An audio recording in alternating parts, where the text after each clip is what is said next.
Dispur press ক্লাবৰ সাংবাদিক আৰু ৰাইজৰ সহযোগত শ্ৰদ্ধাঞ্জলি অনুষ্ঠান।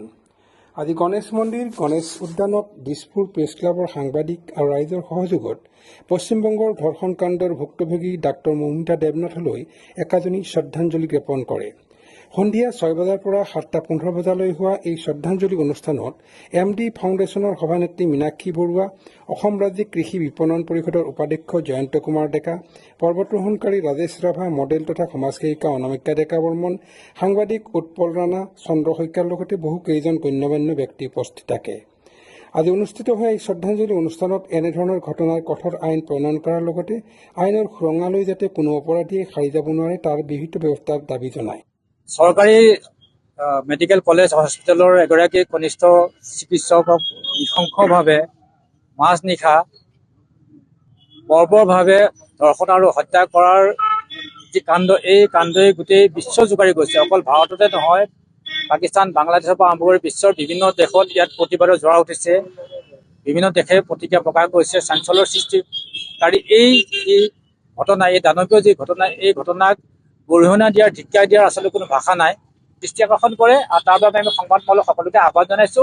আৰু এই ঘটনা যাতে পুনৰাবৃত্তি নহয় তাৰ কাৰণে চৰকাৰ, আৰক্ষী প্ৰশাসন, জিলা প্ৰশাসন আৰু আমাৰ সাংবাদিকসকল যাতে সতৰ্ক হৈ থাকে তাৰ কাৰণে আমি সকলোকে আহ্বান জনাইছো। ধন্যবাদ।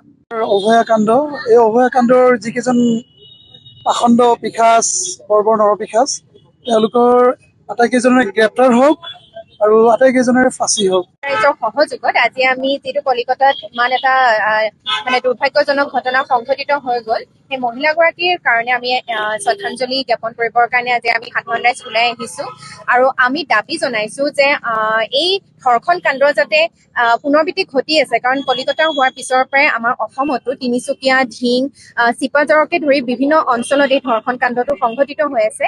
তো আমি দাবী জনাইছো যে এই ধৰ্ষণ কাণ্ডটো যাতে সমাপ্ত হয়। যি কাৰ্যসূচী হাতত লৈছে শ্ৰদ্ধা নিবেদন হওঁতে তাত আমি উপস্থিত হৈ পেলাই প্ৰয়াত সন্মানীয় চিকিৎসকগৰাকীক শ্ৰদ্ধা নিবেদিছো। আৰু আমি ভাবো ভাৰতৰ ইতিহাসত এইটো যি ঘটনা ঘটিলে আমাৰ চুবুৰীয়া ৰাজ্যখনত, ইয়াক আচলতে গৰিহণা দিয়াৰ কোনো ভাষা বা শব্দ আমাৰ অভিধানত চাগে নাই।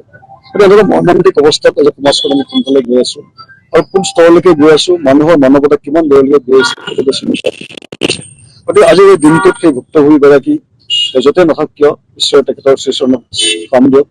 তেখেতৰ পিতৃ মাতৃয়ে এই শোকৰ যি লহৰ তেওঁলোকৰ হৃদয়ত জন্মাইছে, তেওঁলোকে শক্তি পাওক।